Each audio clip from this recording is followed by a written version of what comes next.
Good day guys, so Mac Garage again. So today guys, mag home service pala tayo. So nagpapalit tayo dyan ngayon ng oxygen sensor. Gawa ng nag-rough na yung kanyang idle, and then check engine light. And then naglinis na rin tayo dyan ng throttle body. Sinabay ko na yun dyan. Hindi ko na napakita sa video. So ngayon this time guys, ayan, tinatanggalan natin yung ignition coil.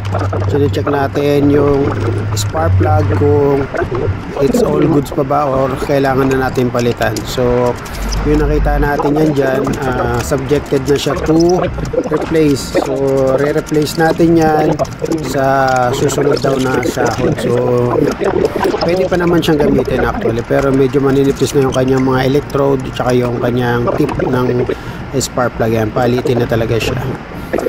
And then after natin yan guys mapalitan, check natin lahat yan, pati ignition coil check na rin natin. So far yung mga ignition coil is good pa naman, wala pa naman tayo mga dapat palitan sa ignition coil. So hintayin na lang natin siyang bumigay.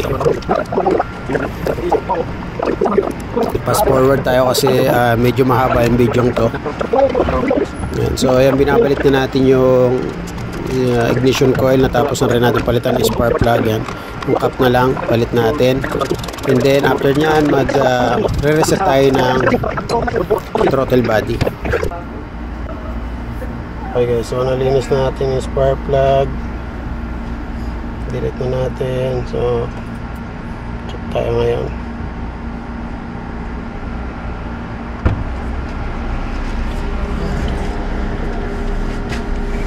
Ano tayo ngayon,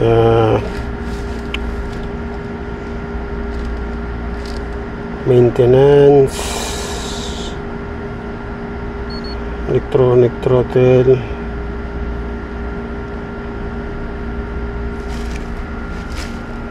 update ba,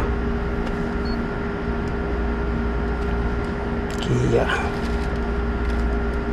confirm, general. Anong model nito? Soul 2014. Soul 2014, 1.6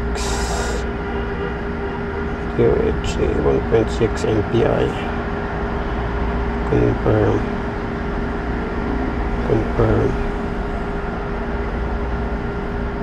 Has been completed. Must boot. Okay, start tayo.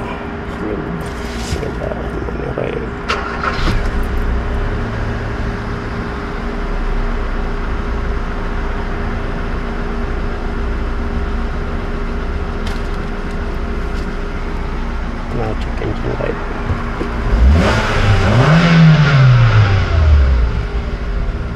Pasok mo yung gamit, lagay mo dito, ikot tayo.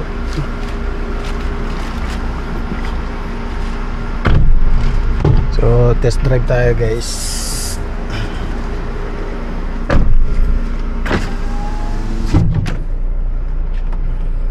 Open tayo aircon.